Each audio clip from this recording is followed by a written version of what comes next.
میرا اتفاق ہوا کچھ اپلیکیشنز کو ڈاؤن لوڈ کرنے کا، انہیں یوز کرنے کا، تو یقین کریں فحاشی کا بازار گرم ہوا ہوا۔ پرفتن دور ہے، سوشل میڈیا بھی ایک بہت بڑا فتنہ ہے۔ جو حقوق العباد کی آڑ میں حقوق اللہ سے دور ہیں، وہ کہتے ہیں کہ جی حقوق العباد پہلے ہے، حقوق اللہ بعد میں دیکھ لیں گے۔ جی اس پہ ذرا وضاحت کر دیں۔ کرتے ہیں، اب وہ کہاں سو گئے؟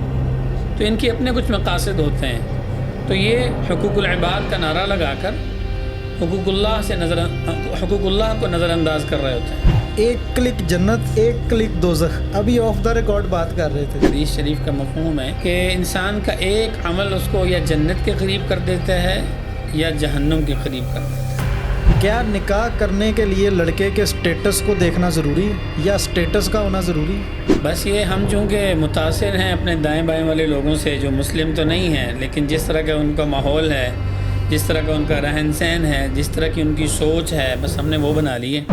اور میں نے کہا بھائی یہ سب جو کہا گیا صرف آپ کو سمجھانے کے لیے، ایسا کچھ نہیں ہے۔ یہ کیا تم نے حلیہ بنایا؟ بھائی یہ تو بڑا پرانی بات ہے، اب تو جدت پسند لوگ ہیں، اب تو اللہ کے بندے لوگ، سائنس کہاں پہنچ گئی ہے۔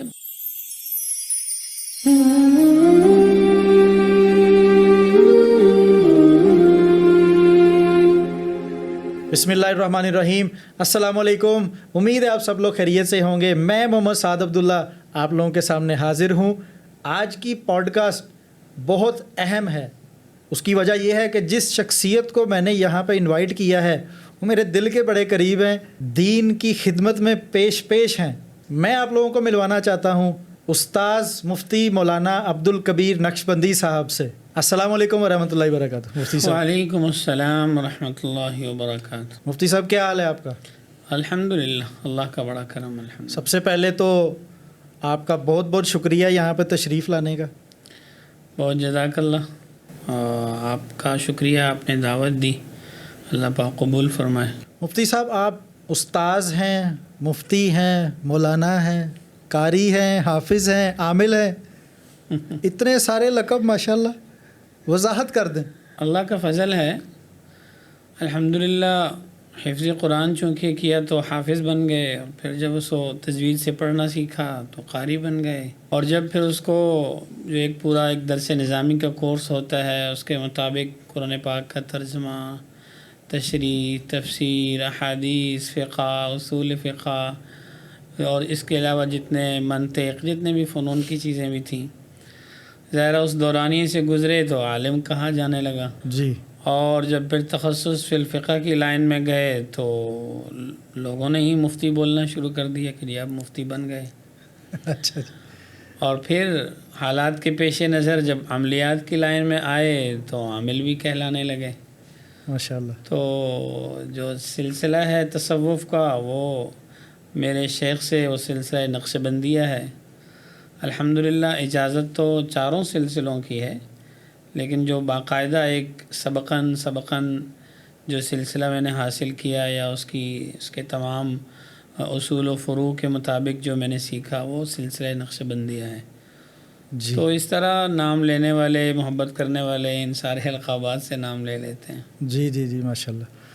مفتی صاحب سوشل میڈیا کا زمانہ ہے، ہر انسان، ہر شخص طرح طرح کی اپلیکیشنز یوز کر رہا ہے۔ میرا اتفاق ہوا کچھ اپلیکیشنز کو ڈاؤن لوڈ کرنے کا، انہیں یوز کرنے کا، تو یقین کریں فحاشی کا بازار گرم ہوا۔ ایسی چیزوں سے کیسے بچا جا سکتا ہے مفتی صاحب؟ سب سے پہلے تو یہ کہ یہ ایک پرفتن دور ہے۔ سوشل میڈیا بھی ایک بہت بڑا فتنہ ہے، اور اس کے اندر بہت سے فتنے ہیں۔ یہ خود ایک بہت بڑا فتنہ ہے اور اس کے اندر چھوٹے چھوٹے بہت سے فتنے ہیں۔ تو جیسے ہی ہم قیامت کے قریب جا رہے ہیں، فتنے ہمارے اوپر ایسے ٹوٹ کے گر رہے ہیں جیسے تسبیح ٹوٹ جائے اور دانے گرنا شروع ہو جاتے ہیں۔ اللہ اکبر۔ تو سوشل میڈیا بھی ایک بہت بڑا فتنہ ہے۔ اللہ اور اللہ کے رسول کے جتنے لوگ بھی دنیا میں دشمن ہیں، جو اللہ رسول کے دشمن ہیں، میں اتنا ہی بولوں گا، اور انہوں نے جب دیکھا کہ اللہ سے تعلق رکھنے والے مسلمان، اللہ کی وحدانیت کا اقرار کرنے والے اور پیارے نبی صلی اللہ علیہ وسلم سے محبت رکھنے والے اور آپ کی نبوت پر ایمان لانے والے جو لوگ ہیں، ان کو کیسے، ان کے ایمان پر کیسے ڈاکے ڈالے جائیں، ان کو ان کے اعمال سے کیسے نکالا جائے، ان کے توکل کو اور یقین کو اللہ کی ذات پر جو ہے اس کو کیسے کمزور کیا جائے، ان کے دلوں میں کیسے اللہ رسول کی محبت کو کمزور اور کم کیا جائے. تو یہ ایک بہت بڑا انہوں نے فتنہ ہمارے لیے تیار کیا ہے، تاکہ پوری امت مسلمہ خاص طور پر، باقی لوگ تو ویسے ہی ان چیزوں میں ہیں، جی پوری امت مسلمہ خاص طور پر کہ نوجوان نسل، لڑکے ہوں یا لڑکیاں، بلکہ کیا ادھیڑ عمر، ضعیف العمر لوگ بھی موبائل پہ اور سوشل میڈیا پہ ایسے ایکٹیو ہیں کہ جی وہ آسانی سے کہہ دیتے ہیں جی وقت ہی پاس نہیں ہوتا، تو پھر ہم موبائل پہ سوشل میڈیا کی چیزوں پہ اپلیکیشن پہ وقت نہ وقت پاس کرتے ہیں. تو ہمیں ہمارے ایمان کو اور اعمال کو کمزور کرنے کے لیے یہ جال ہمارے لیے بچھایا گیا. اب جو چیز ہمارے لیے نقصان دہ ہے، ہمارے ایمان کے لیے، ہمارے تقویٰ کے لیے، ہماری اس کے لیے اخلاص کے لیے اور دیگر نیک اعمال کے لیے جو چیز ہمارے لیے نقصان دہ ہے، تو ہمیں تو اس سے بچنا ہے نا، بالکل بچنا نہ چاہیے. کہ بہہ جانا ہے. اگرچہ فی الحال ہے ایسے کہ ہر ایک شخص، ہر عمر والا، ہر طبقے والا وہ اس سوشل میڈیا کے طوفان میں اور دریا میں بہہ چکا ہے. ایسا ہی ہے مفتی صاحب. میں یوں کہوں جس کے پاس جو چیز اس کو لگتا ہے نا میرے پاس کی چیز بڑی اہم ہے، وہ اسی پہ ویڈیو بنا رہا ہے، وہ اسی کو شو کر رہا ہے جی کہ شاید زیادہ لوگ مجھے اس وجہ سے دیکھنے لگ جائیں گے. تو اس لیے ہمیں اس سے بچنا ہے. جو یہ ایک فحاشی اور ریانی اور بے حیائی کا بازار گرم ہے، اس سے ہم نے اپنے آپ کو بھی، اپنے اولاد کو بھی، نوجوان نسل کو بھی بچانا ہے. بے شک اب بالکل. بات یہ ہے کہ پہلے یہ ہوتا تھا کہ ہر چیز یا گناہ کے جتنے اسباب ہوتے تھے وہ چار دیواری سے باہر تھے. کہیں بازار میں جا کر کوئی چیز، کوئی گناہ کی چیز، کوئی ایسی چیز آپ کیا کرتے تھے کبھی، تو گھر گھر میں ہو گیا. تو گھر گھر میں نہیں بھائی، جیب جیب میں ہو گیا. جی جیب جیب میں ہو گیا. ہاں، ایک بھی نہیں، دو دو ہیں. ٹھیک ہے، آفس میں پہنچیں گے وہاں، گاڑی میں پہنچیں گے وہاں، اور اگر لاؤنج میں پہنچیں گے وہاں، روم میں پہنچیں گے، بیڈ روم میں وہاں، اور اپنی جیب میں، اس میں بھی ہر وقت ہاتھ میں، ہر وقت پوری دنیا کی فحاشی آپ کے ہاتھ میں ہے. اب ایمان کو بچانا یہ ہماری ذمہ داری ہے. اتنا ہی مشکل ہو گیا ہے. جتنے بہکانے کی چیزیں زیادہ ہیں، جتنے گناہ کے اسباب زیادہ ہیں قدم قدم پہ، بلکہ قدم قدم تو بڑی بات ہے، ہر پلک جھپکنے پہ گناہ کے اسباب سامنے ہیں. تو اپنے ایمان کو بچانا ہے، اپنی زندگی کو بچانا ہے، اس کے لیے محنت کرنی ہے. مفتی صاحب ایک کلک جنت، ایک کلک دوزخ. جی جی، ابھی آف دا ریکارڈ بات کر رہے تھے، یہ کیا ہے؟ جی یہ میں ایک حدیث کے ذیل میں بات کر رہا تھا. پیارے نبی صلی اللہ علیہ وآلہ وسلم کی حدیث شریف کا مفہوم ہے کہ انسان کا ایک عمل اس کو یا جنت کے قریب کر دیتا ہے یا جہنم کے قریب کر دیتا ہے. تو ظاہر ہے آج کل سارے عمل تو ہم سوشل میڈیا پہ کر رہے ہیں، موبائل سے کر رہے ہیں. اپنی ساری ایکٹیویٹیز ہم نے موبائل پہ ساری لا کے جمع کر دی ہیں، اور اپنا پورا آفس ہی ہمارا ایک موبائل پر ہوتا ہے. تو ظاہر ہے اس میں ہم دن میں 20 کلک کرتے ہیں. جی اگر تو وہ ایک اچھا کلک ہے، کسی کے لیے خیر کا باعث ہے، کسی کے لیے صدقہ کر رہے ہیں ہم اسی ایک کلک سے، کسی کی ہمدردی میں کچھ کر رہے ہیں، کسی کا ہاتھ پکڑ رہے ہیں، یا وہ کوئی ایک اچھی ویڈیو ہے، کوئی اچھا میسج ہے، اس کو ہم شیئر کر رہے ہیں ایک کلک کر کے، تو ظاہر ہے یہ ساری چیزیں مل ملا کے ہمیں جنت کے قریب کریں گی. جی ایسا ہی ہے. اور اگر میں نے ایک ویڈیو غلط شیئر کر دی، کسی گناہ کی، نافرمانی کی، بے حیائی کی، فحاشی کی، سانگز کی، ڈانسنگ کی، یا کوئی بھی ایسی ایک ویڈیو، پہلے تو میں نے خود دیکھی، تسلی کی، پھر اس کے بعد میں نے اس کو شیئر کر دیا. صحیح. تو اس کے ایک عمل ہے، یہ ایک حرکت ہے، ایک کلک ہے، لیکن لاکھوں کروڑوں لوگوں تک یہ سبب بنا وہ ویڈیو پہنچانے کا. بالکل تو جتنے لوگ دیکھیں گے ان سب کے گناہ میں یہ شریک ہوگا. بالکل ایسے ہی. کل جب اعمال نامہ کھلے گا نا، قرآن کی آیت کا مفہوم ہے کہ انسان خود دیکھے گا، لا یغادر صغیرۃ ولا کبیرۃ الا احصاها. ارے یہ تو کوئی چھوٹی بات بھی نہیں اس سے بچ سکی، کوئی بڑی بات بھی نہیں بچ سکی، یہ تو میں نے گناہ اندھیرے میں کیا تھا، کوئی تھا بھی نہیں، یہ بھی لکھا ہوا ہے. یہ تو میں نے برسر بازار کیا تھا، یہ بھی لکھا ہوا ہے. یہ تو میں نے چھپ کے اپنے بسترے میں گھس کے رات کو موبائل لگا کے ہیڈ فون لگا کے کیا تھا، یہ بھی لکھا ہوا ہے. کچھ بھی نہیں بچے گا، سب محفوظ ہے. مفتی صاحب میں نے کافی لوگ ایسے دیکھے ہیں جو حقوق العباد کی آڑ میں حقوق اللہ سے دور ہیں، وہ کہتے ہیں کہ جی حقوق العباد پہلے ہے، حقوق اللہ بعد میں دیکھ لیں گے. جی اس پہ ذرا وضاحت کر دیں. بہت پیارا سوال کیا ہے، میں اس کو کمپلیٹ کرتا ہوں. کچھ لوگ حقوق العباد کی آڑ میں حقوق اللہ کو نظر کرتے ہیں، کچھ لوگ حقوق اللہ کی آڑ میں حقوق العباد کو نظر کرتے ہیں. حقوق اللہ کو نظر انداز کیسے کریں گے؟ کہیں گے جی ہم تو بڑی انسانیت کی خدمت کر رہے ہیں، بہت بڑا آفس کے اوپر بورڈ لگا ہوا ہوگا، ہاں جی فلاح و بہبود اور فلانا اور ڈمکانا، جی اور اس کے پیچھے مقاصد ان کے کچھ اپنے ہوتے ہیں، جی جو کچھ ہیلپ کر کے لوگوں کو ان کے ایمان سلب کر رہے ہوتے ہیں، ان کی حیا کو سلب کر رہے ہوتے ہیں، ان کی نوجوان نسل کو ان کے گھروں سے اور ان کی گودوں سے چھین رہے ہوتے ہیں ان کی ذہن سازی کے لیے. لیبل کیا ہوتا ہے؟ انسانیت کی ہمدردی. انسانیت کی ہمدردی.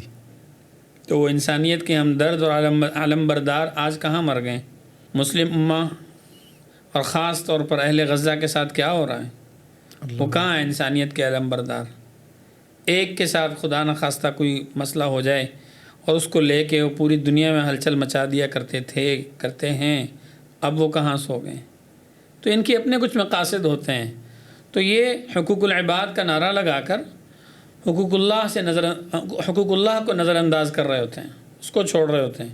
جی نماز تو پھر پڑھ لیں گے اور روزہ تو پھر رکھ لیں گے، یہ تو ہم دیکھیں حقوق العباد میں کام کر رہے ہیں. اور بہت حج پہ جانے والا ایک انسان، اس کو مشورہ دیا جاتا ہے کہ محلے میں دیکھو. جی اس میں ایسے ہی ہوتا ہے. اب ایک شخص آدمی عمرے پہ یا حج پہ بڑے اس نے پیسے اکٹھے کیے، اپنے حلال کی کمائی کے اکٹھے کیے اور جناب حج پہ جانے لگا ہے، تو ایسے ہی کچھ موم بتی مافیا لوگ آ جاتے ہیں اور آ کے بتاتے ہیں بھائی آپ حج پہ جا رہے ہو، کتنا خرچہ آ رہا ہے؟ جی 5 لاکھ 10 لاکھ مثال کے طور پر. بھائی آپ کے پڑوس میں ایک بچی ہے، اس کی اگر رخصتی ہو جائے، ٹھیک ہے جی، وہ فلاں غریب ہے، اس کے گھر میں چولہا نہیں چل رہا، فلاں بیوہ ہے، اس کے گھر میں کھانے کو کچھ نہیں ہے، فلاں یتیم بچہ ہے، اس کے سر پہ ہاتھ کسی نے نہیں رکھا، تو یہ آپ حج پہ جا رہے ہیں، عمرے پہ جا رہے ہیں یا قربانی کے لیے پیسے خرچ کر رہے ہیں، تو آپ ان پہ کیوں نہیں خرچ کر دیتے؟ یعنی یہ ایک زبردست قسم کی چیز سامنے پیش کر کے کہ ایک بھلائی کا کام ہے، اس کو ایک فرض سے روک رہا ہے. قربانی واجب ہے، اس سے روک رہا ہے. حج فرض ہے، اس سے روک رہا ہے. اس ایک خیر کے کام کی طرف دعوت دے کر یہ یقین دلانا چاہتا ہے کہ میں بڑا اچھی بات کر رہا ہوں، بڑا اچھا مشورہ دے رہا ہوں، اور اس کو روک رہا ہے فرض سے. تو اس کو کہا جائے بھائی تم نے اپنے بیٹے کی شادی کی اور لاکھوں لوگوں کو بلایا، کروڑوں کا خرچہ کیا، اس وقت تمہیں یہ بیوہ یاد نہیں آئی؟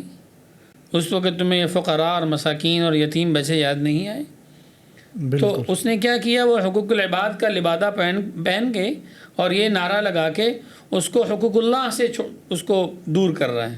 اور ایسے ہی کچھ لوگ حقوق اللہ کے نعرے لگا رہے ہیں اور اس میں آگے ہونے کی کوشش کر رہے ہیں، لیکن حقوق العباد کو نظر کر رہے ہیں.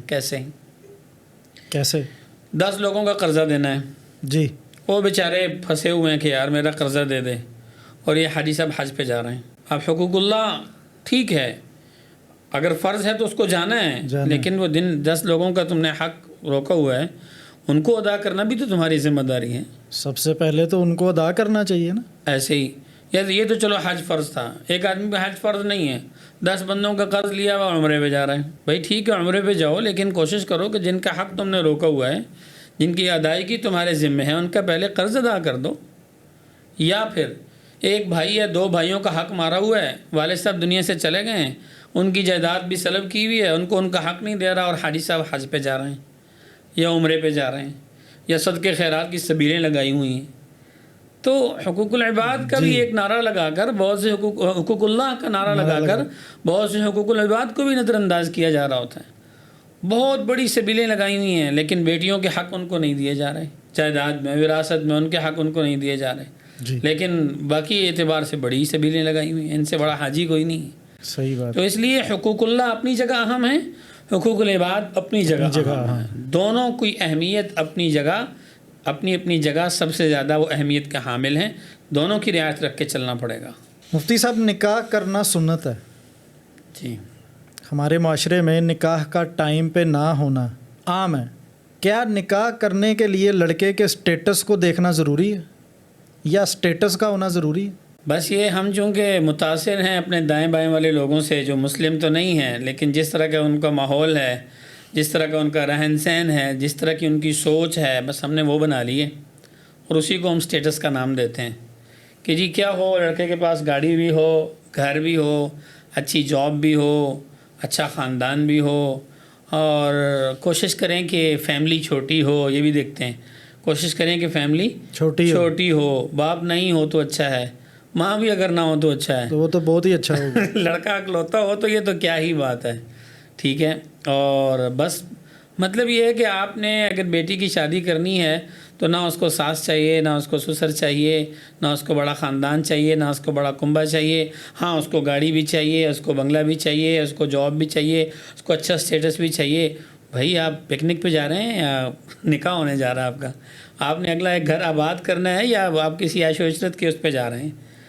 تو ہماری سوچ ہی بدل گئی ہے، ہم نے اسٹیٹس ہی کسی اور چیز کو سمجھ لیا ہے، حالانکہ اسٹیٹس یہ تو اسٹیٹس دنیا والوں کی نظروں میں ہے۔ کیا یہ یقین ہے آپ کو کہ جس شخص کے پاس گھر بھی ہے، گاڑی بھی ہے، جاب بھی ہے، اچھا بزنس بھی ہے، وہ آپ کو ایمانداری کے ساتھ زندگی میں خوش رکھ سکے گا؟ اس کی گارنٹی ہے؟ ضروری تو نہیں ہے۔ ضروری نہیں۔ بہت سے لوگ جنہوں نے اسٹیٹس دیکھ کے نکاح کیے، بہت سے لوگ اسٹیٹس ہے، ان کی نظر میں جو اسٹیٹس تھا وہ ہے، لیکن وہ بیچاری ساری زندگی رو کے زندگی گزار رہی ہیں کہ کھانے کو تو مل رہا ہے لیکن سکون نہیں مل رہا، پہننے کو تو مل رہا ہے لیکن وقت نہیں مل رہا، ایمانداری کے ساتھ میرے سارے حقوق نہیں پورے کیے جاتے، عیاشی سب چل رہی ہے۔ پھر یہی لوگ روتے ہیں۔ پیارے نبی صلی اللہ علیہ وآلہ وسلم کائنات کی عظیم ہستی، بے شک، اور آپ کی بیٹی سیدہ فاطمہ رضی اللہ تعالی عنہ جنت کی عورتوں کی سردار، کائنات کے عظیم باپ کی عظیم بیٹی، جب آپ کی نکاح کی بات آئی تو سیدنا حضرت ابو بکر صدیق رضی اللہ تعالیٰ عنہ، سیدنا فاروق اعظم رضی اللہ تعالیٰ عنہ، دونوں نے سیدنا علی رضی اللہ تعالیٰ عنہ کو تیار کیا کہ آپ جائیں نکاح کی بات کریں۔ صحیح، اس لیے کہ یہ دونوں شیخین ایسے تھے نا کہ حضور کے مزاج کو سمجھتے تھے ماشاءاللہ، کیا بات، کہ حضرت علی جائیں گے تو کام ہو جائے گا۔ چنانچہ سیدنا حضرت علی رضی اللہ تعالیٰ عنہ رحمت دو عالم صلی اللہ علیہ وسلم کی خدمت میں حاضر ہوئے، یا رسول اللہ نکاح کرنا چاہتا ہوں فاطمہ سے۔ تو آپ کیا سمجھتے ہیں؟ پیارے نبی صلی اللہ علیہ وسلم نے کہا ہوگا تم ابھی تک اپنے پاؤں پہ کھڑے نہیں ہو ہیں؟ آج کل یہ کہا جاتا ہے نا اپنے پاؤں پہ کھڑا ہو جائے۔ وہ بھائی 25 سال کے بچے کو تم کتنا کھڑا کرنا چاہتے ہو؟ صحیح بات، تم اس سے جو چاہ رہے ہو وہ تو 50 سال کی عمر میں جا کے بندہ سیٹل ہوتا ہے، گاڑی بھی ہے، گھر بھی ہے، بزنس بھی ہے، جا کے سیٹ ہوتا ہے۔ تم چاہ رہے ہو 25 سال کے لڑکے سے، 26 سال کے لڑکے سے۔ تو پیارے نبی صلی اللہ علیہ وآلہ وسلم نے ان کا کوئی دنیاوی سٹیٹس نہیں دیکھا تھا، کماتا کتنا ہے، صاف پوچھتے ہیں بھائی ان کی وہ سیلری کتنی ہے مہینے کی، اس سیلری میں کتنے لوگوں کو یہ مینیج کر رہا ہے، ظاہر ہے ماں ہے، باپ ہے، کوئی بہن بھی ہوگی، مطلب ڈیوائیڈ ہو گیا سارا تو ہماری بچی کو کیا ملے گا، انہوں پوری کیلکولیشن کر رہے ہوتے ہیں یار، سمجھ نہیں آتی ہے کہ بزنس کر رہے ہیں، نکاح کر رہے ہیں۔ تو آپ صلی اللہ علیہ وسلم نے کوئی دنیاوی سٹیٹس نہیں دیکھا، ہاں دین کا سٹیٹس دیکھا ہے، دین کا سٹیٹس دیکھا ہے، اور وہ کیا تھا کہ ایماندار تھے، اللہ رسول پر سچا ایمان رکھنے والے تھے، اللہ رسول پر جان قربان کرنے والے تھے۔ چنانچہ علی رضی اللہ تعالیٰ عنہ کو پیارے نبی صلی اللہ علیہ وسلم نے ارشاد فرمایا تو ٹھیک ہے نکاح کی تیاری کرو۔ تو حضرت علی کے پاس ایک لوہے کی زرہ تھی، وہ لے کے بازار میں بیچنے جا رہے ہیں، آگے سے سیدنا عثمان آگے، بھائی کہاں جا رہے ہو؟ میں نکاح کی تیاری کیسے؟ کیا کچھ شادی حال بک کرنے جا رہے ہیں؟ نہیں بھائی وہ زرہ بیچنی ہے، ذرا بیچنی ہے، تو سیدنا عثمان رضی اللہ تعالیٰ عنہ میں خریدتا ہوں، زرہ رکھ لی، اس کی قیمت ادا کی اور نکاح کی تیاری ہوئی، اور حضرات شیخین گواہ بن گئے، پیارے نبی صلی اللہ علیہ وسلم نے بیٹی کا نکاح کر دیا جو جنت کی عورتوں کی سردار ہے۔ یہ ہے سٹیٹس۔ تو ہم جس معاشرے میں ہیں یہاں پہ سٹیٹس کسی اور چیز کو دیکھا جاتا ہے بھائی، تو ہمیں اصلاح کرنی چاہیے۔ اس لیے طلاق کے ریشو بہت زیادہ ہیں، گھر تباہ ہو چکے ہیں، سکون نہیں، ہاں گھر میں ہر چیز ہے، سکون نہیں ہے، راحت کی ہر چیز ہے، راحت نہیں ہے، آرام کی ہر چیز ہے، آرام نہیں ہے، ٹھیک ہے، دنیا کی ہر چیز ہے، محبت نہیں ہے، محبت نہیں، رشتوں کا تقدس نہیں ہے، تو فائدہ ہے اس سٹیٹس کا۔ اللہ ہمیں سمجھ عطا فرمائے۔ آمین جی آمین۔ مفتی صاحب میں آج کل بڑا سن رہا ہوں، دیکھ رہا ہوں، اس پہ جادو ہو گیا، اس پہ جادو ہو گیا، کیا جادو اتنا آسان ہو گیا کرنا؟ کیوں کیا جاتا ہے؟ کیسے کیا جاتا ہے؟ اس کو کیسے ہم اس سے بچ سکیں؟ جی بہت پیارا سوال ہے. بات یہ ہے کہ جیسے جیسے ہم قیامت کے قریب جا رہے ہیں نا، تو علامات قیامت میں لکھا ہے کہ گھر گھر جادو عام ہو جائے گا. تو اس کی حقیقت تو ہے. ایسے کچھ لوگ جو اپنے چھوٹے چھوٹے مقاصد کے لیے، تھوڑے سے فائدے کے لیے، کسی کو نقصان پہنچانے کے لیے، کسی کو نیچا دکھانے کے لیے، جیلسی فیکٹر کی وجہ سے، حسد کی بنیاد پہ جادو کرا دیا کرتے ہیں. حالانکہ یہ ایک وہ ہے فرشتوں کی طرف سے دیا گیا ہے، ٹھیک ہے. جیسے قرآن پاک میں ہاروت و ماروت وما يعلمان من احد حتى يقولا انما نحن فتنة فلا تکفر. آزمائش کے طور پر یہ دنیا میں بھیجا گیا ہے، امتحان کے لیے کہ کون اس کو کیسے یوز کرتا ہے. جادو. جی. اور سحر، جادو. تو لیکن کچھ لوگ پھر اس کام میں لگ گئے، اسے لوگوں کو نقصان پہنچانے کے لیے، اس کو غلط یوز کر کے لوگوں کو حسد کی بنیاد پر تکلیف پہنچانے کے لیے، گرانے کے لیے، ان کو سٹک کرنے کے لیے، اپنی دشمنی اور اپنی نفرت کو کرنے کے لیے، پروموٹ کرنے کے لیے، دوسروں کو نقصان پہنچانے کے لیے لگ گئے. حالانکہ اللہ رب العزت کا یہ فیصلہ ہے لا يفلح الساحر حيث اتى. جادوگر کامیاب نہیں ہو سکتا کچھ بھی کر لے. اسی لیے تو رحمت دو عالم صلی اللہ علیہ وسلم پر بطور امت کے، یعنی امت کے سبق کے لیے، تاکہ امت کا اس میں سبق ہو، امت کی رہنمائی ہو، پیارے نبی صلی اللہ علیہ وسلم پر بھی جادو ہوا. لبید بن عاصم اور اس کی بیٹیاں شامل تھیں اس سارے قصے میں، اور پیارے نبی صلی اللہ علیہ وسلم پر سحر کیا گیا، آپ کے بالوں پر کیا گیا، جو بھی سارا واقعہ حدیث میں موجود ہے. پھر فرشتوں کو بھیجا اللہ رب العزت نے، اور فرشتوں نے اس سارے سحر کو ختم کیا، اور وہ بال کھولے، ان کی گریں کھولیں، اور پھر اللہ رب العزت نے سورہ فلق اور سورہ ناس نازل فرمائی. اور اسی لیے پیارے نبی صلی اللہ علیہ وسلم نے ارشاد فرمایا کہ یہ صبح شام پڑھو تاکہ تمہاری حفاظت ہو. اور خود پیارے نبی صلی اللہ علیہ وسلم حضرات حسنین کریمین رضی اللہ تعالی عنہما کو صبح شام سورہ فلق سورہ ناس پڑھ کر دم کیا کرتے تھے. تو ظاہر ہے، اور یہ بھی بہت واضح ہے یہ حکم کہ جو جادو کرتا ہے، کراتا ہے، اس کا اسلام سے کوئی تعلق نہیں، وہ دائرہ اسلام سے خارج ہے، وہ کفر میں چلا جاتا ہے. ٹھیک ہے. تو اور پھر اس لفظ کو یا اس چیز کو بہت سے لوگوں نے اپنے مقاصد کے لیے یوز کرنا شروع کر دیا، اور بہت سے جادوگر بیٹھے ہوئے ہیں صرف اپنے اس لیے کہ آئیں اور جس نے جس کو جادو کرانا ہے کرائے، پیسے دے اور جائیں.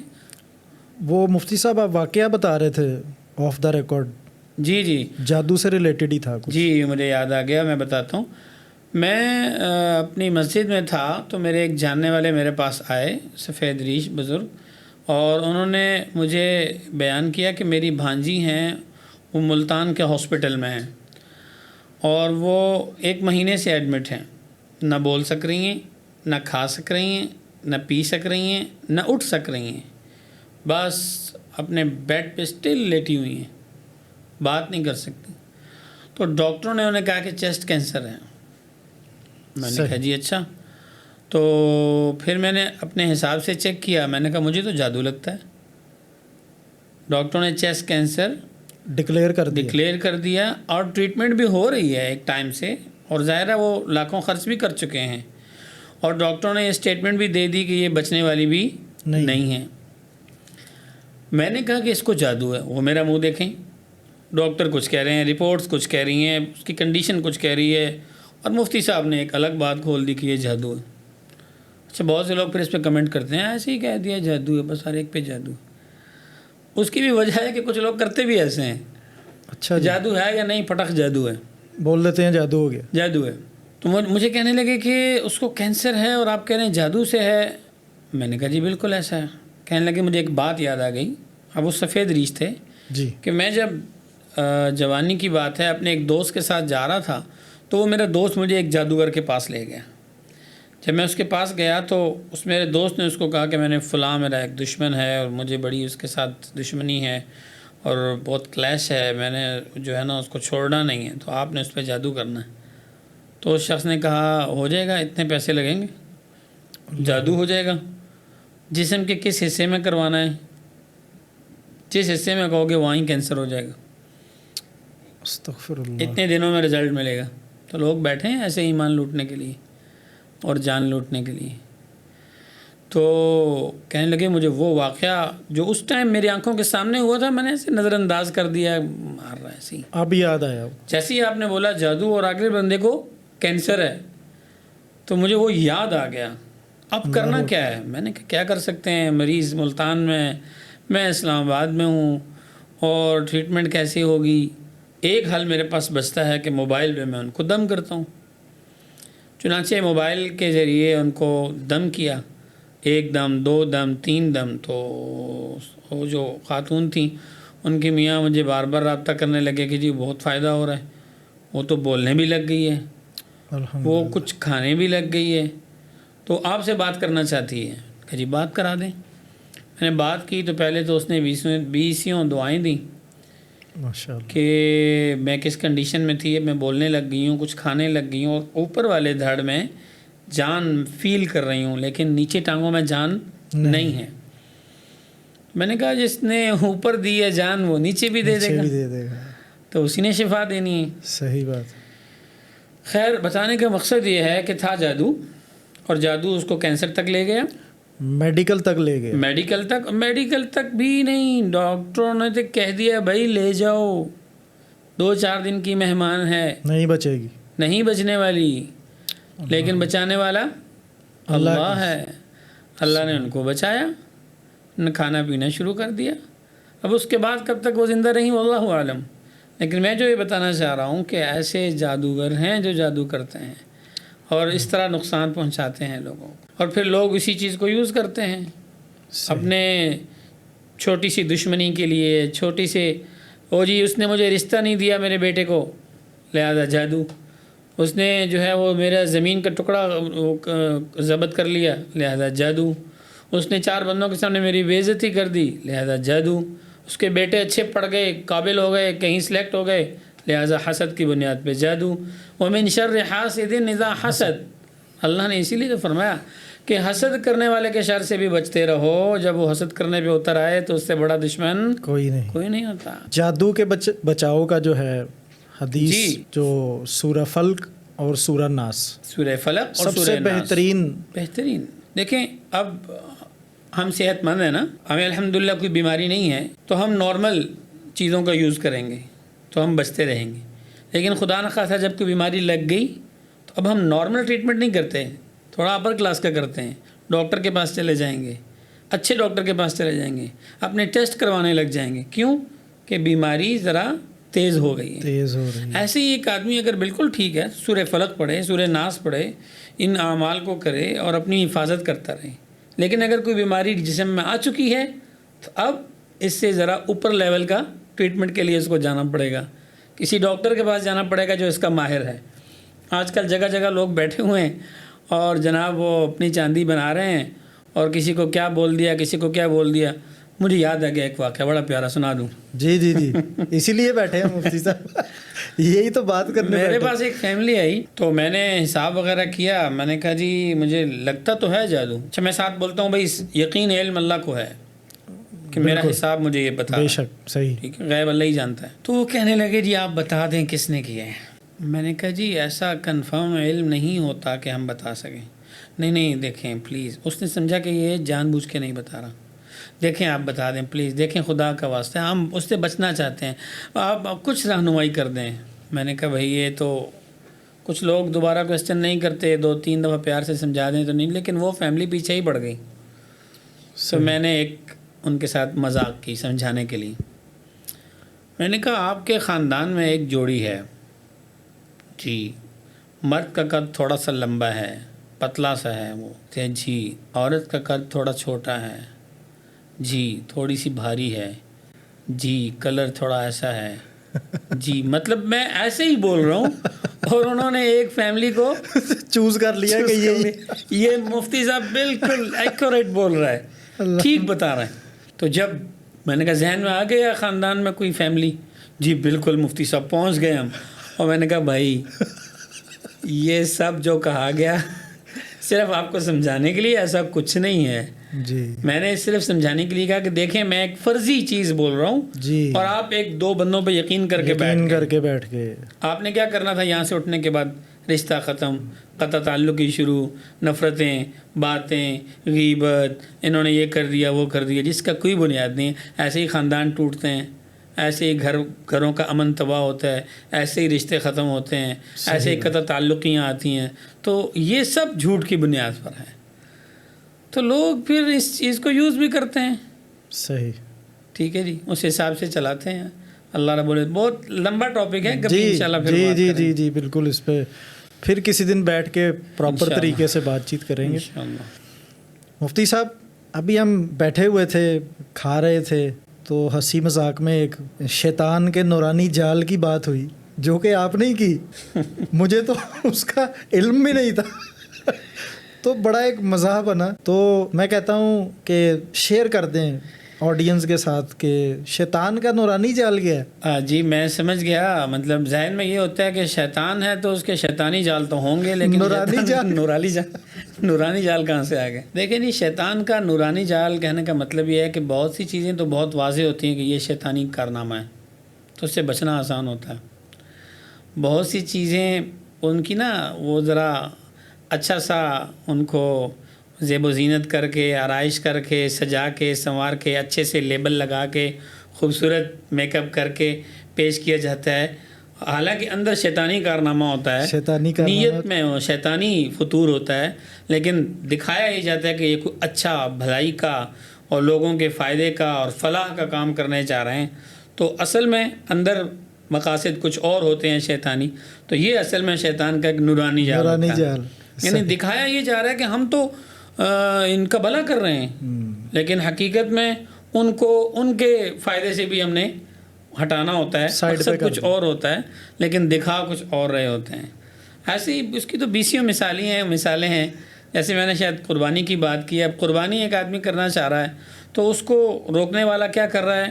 اس کو یہ نہیں کہہ رہا قربانی مت کرو، پیسے ضائع ہوں گے، ایسا نہیں بول رہا بھئی یہ پیسے تم ایسے کرو، کسی غریب کو صدقہ کر دو۔ جی اب وہ صدقہ کر دو، بات تو اچھی ہے بھائی، بالکل اچھی بات ہے، نیکی کے کام کی طرف بلا رہا ہے، تو یہ اس نے ایک نورانی جال کر دیا تاکہ وہ قربانی نہ کرے، صدقہ کر دے۔ بھائی قربانی اس پہ واجب ہے، تم واجب سے ہٹا رہے ہو اس کو، صدقہ تو بعد کی بات ہے، حقیقت ہے۔ ایسے ہی تو وہ ایک نورانی جال پیش کر کے نا، جی وہ بڑی مزے کی بات لگی نا، میں نے کہا ذرا وہ ہم ڈسکس بھی کر لیتے ہیں اس کے بارے میں۔ جی تو آپ جب شیطان کا نورانی جال ڈالا جائے نا تو ہر بندے کو نہیں سمجھ میں آتی، صحیح، وہ سمجھ رہتے ہیں یار بات تو اس نے ٹھیک کی ہے، تو بڑا میرا خیر خواہ آدمی ہے، ٹھیک ہے۔ مثال کے طور پر ایک آدمی ایک راستے پہ جا رہا ہے اور وہ صحیح راستے پہ جا رہا ہے، لیکن وہ راستہ دشوار ہے، مشکلات والا ہے، تو دوسرا آدمی اس کو کہتا ہے بھائی ادھر خطرہ بھی ہے، ادھر راستے میں تم کہیں لٹ جاؤ گے، پٹ جاؤ گے، گر جاؤ گے، پھسل جاؤ گے، حالانکہ وہ راستہ اس کا ٹھیک ہوتا ہے، بالکل، اور ایک غلط راستے کی طرف اس کو گائیڈ کرتا ہے، یہ بڑا جدید اور خوبصورت اور یہ اور وہ، یہ اس راستے پہ جاؤ گے تو کمال ہے، مزہ آ جائے گا، تمہیں فلاں ہوگا، ڈمکان ہوگا، فائدہ بھی ہوگا، لوگ بھی راستے میں ملیں گے، کچھ نہ کچھ تمہیں حاصل ہو جائے گا۔ تو اس نے نا ایک نورانی جال ڈال کے اس کو سیدھے راستے سے ہٹا دیا اور شیطانی راستے پہ ڈال دیا۔ صحیح، تم نا یہ جو تم نے حلیہ بنایا اس میں تم اچھے نہیں لگ رہے ہیں۔ ایک اور مثال ذہن میں، یہ کیا تم نے حلیہ بنایا بھائی، یہ تو بڑا پرانی بات ہے، اب تو جدت پسند لوگ ہیں، اب تو اللہ کے بندے لوگ، سائنس کہاں پہنچ گئی ہے، تم اس طرح اچھے نہیں لگ رہے، تم تھوڑا سا اپنے آپ کو چینج کرو، یہ چیز تھوڑی سی چھوٹی کر لو، یہ پیچھے کر لو، یہ ٹوپی تھوڑی اتار کے رکھو، ایسے تم زیادہ خوبصورت لگتے ہو۔ مقصد یہ ہے کہ کوئی بھی ایسی ملمع سازی کر کے، ایسی وہ چوڑی چپٹی باتیں بنا کے، اس کو خوبصورتیاں دکھا کے اس کو اصل راستے سے ہٹانا، یہی نماز کے لیے نکلنے والے شخص کو دکان پہ کوئی سودا لینے بھیج دینا، یہی تو ایسی یہی شیطان کا نورانی جال۔ جی صحیح بات۔ اور اس شیطان کے پیچھے لگ کے ہم ساری زندگی تباہ کر دیتے ہیں، کل قیامت والے دن کہے گا یا اللہ میں نے تو پکڑ کے تھوڑی ان کو لے کے گیا تھا کہ یا ادھر آ جاؤ، میں نے تو صرف وسوسہ ڈالا تھا، خود چل پڑے تھے پیچھے، کیا بات، میں ان کے ساتھ نہیں ہوں۔ صحیح بات۔ تو اللہ رب العزت نے فرمایا تم نے جو کرنا ہے کر لو، جو میرے بندے ہیں وہ تیرے بہکاوے میں آنے والے نہیں ہیں۔ غالباً امام محمد رحمہ اللہ کے بارے میں آتا ہے، غالباً نام اگر کوئی اور ہو تو وقت کے امام تھے بڑے، جی آخری وقت تھا دنیا سے رخصت ہونے کا، تو وہ بول رہے تھے ابھی نہیں، ابھی نہیں، ابھی نہیں، ابھی نہیں، ان کی زبان پہ یہ لفظ تھے۔ جب دنیا سے رخصت ہو گئے تو کسی اللہ والے نے خواب میں دیکھا، زیارت ہوئی، کیا ہوا کہ اللہ نے بخشش کر دی۔ تو آپ کیا بول رہے تھے؟ ہم نے آپ کو سنا بول رہے تھے ابھی نہیں، ابھی نہیں۔ کہہ رہے تھے شیطان میرے سامنے آیا تھا آخری دفعہ مجھے ایک جال میں پھنسانے کے لیے، حملہ کرنے کے لیے، اور مجھے کہنے لگا تھا تو بچ گیا، تو میرے ہاتھ سے بچ گیا۔ تو میں کہہ رہا تھا ابھی نہیں، ابھی سانسیں باقی ہیں، ابھی نہیں، کیا پتہ پھر نہ پھسل جاؤں، کیا پتہ تیرے جال میں نہ پھنس جاؤں۔ تو یہ بہت بڑا دشمن ہے، قرآن میں اللہ نے کہا نا عدو مبین، کھلا دشمن ہے تمہارا، یہ ہر طرف سے آ کے بہکاتا ہے۔ وقت کے امام ہیں اور آخری وقت میں کیفیت کیا ہے کہ ابھی نہیں بچا بھائی، ابھی بھی میں گر سکتا ہوں، پھنس سکتا ہوں۔ تو اس لیے شیطان کے تو بڑے ہتھ کنڈے ہیں کہ وہ آج تھوڑی ہے، وہ تو کب سے ہے اور بہکاتا آ رہا ہے۔ اللہ حفاظت فرمائے۔ مفتی صاحب، پوڈ کاسٹ کا اختتام ہے، ٹائم جو ہے وہ کم ہے، ملاقات بہت زیادہ ہے، باتیں بہت زیادہ ہیں، یقین کریں کہ نہ ختم ہونے والی گفتگو ہے۔ کوئی ایسی بات، کوئی ایسی نصیحت جو کہ آپ اس وقت ہمارے دیکھنے والوں کو کرنا چاہیں؟ جی، میں اس میں اپنے ایک بہت پیارے میرے ایک ٹیچر تھے، دنیا سے رخصت ہو گئے، اللہ پاک مغفرت فرمائے، آمین۔ ان کی بات کو نا ساتھ اٹیچ کر کے بتاتا ہوں۔ وہ کہا کرتے تھے لوگوں کو کب تک یہ بتاتے رہو گے یہ غلط ہے، یہ غلط ہے، یہ غلط ہے، یہ غلط ہے، یہ بھی غلط ہے، یہ بھی غلط ہے، یہ ناجائز ہے، یہ حرام ہے، یہ تو بالکل غلط ہے، یہ کب تک بتاتے ہو؟ ان کو بتاؤ یہ صحیح ہے اور بس چلتے جاؤ۔ تو میں آخر میں اپنے آڈینس کو یہی بولوں گا کہ ایک صراط مستقیم پکڑ لیں اور چلتے جائیں۔ اللہ اور اللہ کے رسول کے جو احکامات اور تعلیمات ہیں ان کو لے کے چلتے جائیں تو ہر قسم کے فتنوں سے ہم بچتے رہیں گے، ورنہ فتنے تو اتنے ہیں کہ ان گنت، قدم قدم پہ فتنہ ہے، قدم قدم پہ فتنہ ہے۔ بالکل صحیح فرمایا آپ۔ جی، تو اس لیے اگر آپ کو اپنے آپ کو بچانا چاہتے ہیں تو صراط مستقیم، اللہ رب العزت کے احکامات، پیارے نبی صلی اللہ علیہ وسلم کی تعلیمات، کوئی بھی کام ہے، کوئی بھی عمل ہے، فوراً دیکھو اس میں میرے اللہ کا کیا حکم ہے، میرے نبی پاک صلی اللہ علیہ وسلم کا کیا طریقہ ہے، بس۔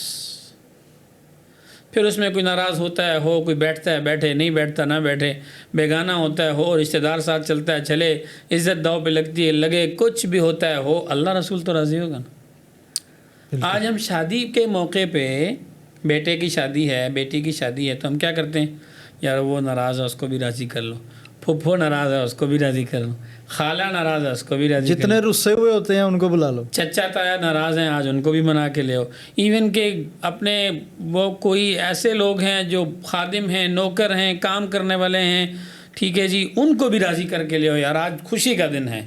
تو اس خوشی کے دن میں سب کو راضی کر کے اللہ کو ناراض کر رہے ہوتے ہیں، ہوتا ہے کہ نہیں؟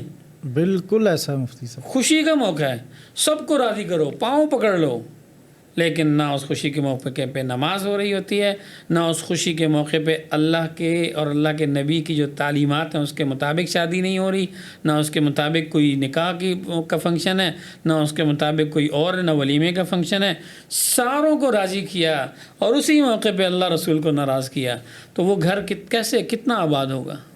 دین کی توہین، ڈنکے کی چوٹ پہ، علی الاعلان۔ صد افسوس۔ ایسے ہوا ہے، میں بیٹھا ہوں نکاح پڑھانے کے لیے، ذرا میوزک بند کرنا بھائی، نکاح ہو جائے جی، نکاح ہو گیا، ذرا کھول کے لگا دو اب۔ سب کچھ کر لیا، آخر میں آپ دعا کریں جی، سب کچھ کر لیا، آخر میں آپ بیٹی کو قرآن کے سائے میں رخصت کر رہا ہے۔ وہ بھائی یہ صرف کیا ڈرامائی انداز میں ہے، یہ کرنا ہے سب کچھ؟ یہ مفتی صاحب آپ نے بہت ہی زبردست جی ایک چیز ہائی لائٹ کی ہے۔ تو اس لیے میں یہ کہتا ہوں زندگی کا کوئی موڑ ہے، نکاح ہے، جنازہ ہے، گھر کا ہے، خاندان کا ہے، کچھ بھی ہے، سب سے پہلے دیکھو اس میں اللہ کا حکم کیا ہے، اس کے بعد دیکھو پیارے نبی صلی اللہ علیہ وسلم کا طریقہ کیا ہے، بس چل پڑو بس۔ اگر آپ کہیں گے وہ رشتہ دار ناراض ہوگا، وہ ہوگا، وہ تو ویسے بھی ہوں گے بھائی، کوئی بھی راضی نہیں ہوتا. اللہ رسول راضی ہو جائیں, دنیا آخرت بن جائے گی. اور میرا خیال ہے یہ سب سے بڑی نصیحت ہے آڈینس کے لیے بھی. اللہ عمل کی توفیق عطا فرمائے. آمین آمین. مفتی صاحب انشاءاللہ آنے والے وقت میں آپ کے ساتھ کچھ ایسے ٹاپکس پہ ڈسکشن ہوگی انشاءاللہ. جی جی انشاءاللہ. کیونکہ یہ تو ایک یوں ملاقات تھی. جی جی انشاءاللہ. ٹھیک ہے جی. تو اس میں ہم زیادہ ڈسکس نہیں کر پائے, کچھ ٹائم کی پابندی اور کچھ اس طرح کے حالات. تو انشاءاللہ آپ کو میں نیکسٹ ہر دفعہ کوشش یہ کروں گا کہ کچھ ہم ٹاپکس ڈیسائیڈ کر لیں اور پھر اس ٹاپکس پہ جو ہے ہم ویڈیوز یا پوڈ کاسٹ کریں, اس کے بارے میں زیادہ رہنمائی ہم کو حاصل ہو انشاءاللہ. تو میرے تمام دیکھنے والوں, آپ سب لوگوں کو میری طرف سے بہت سارا پیار, اپنی دعاؤں میں یاد رکھیں. انشاءاللہ جلد آپ لوگوں سے دوبارہ ملاقات ہوگی اپنے اس شو, اس پوڈ کاسٹ میں. تب تک کے لیے اپنا خیال رکھیں. اللہ حافظ. فی امان اللہ. السلام علیکم ورحمۃ اللہ وبرکاتہ.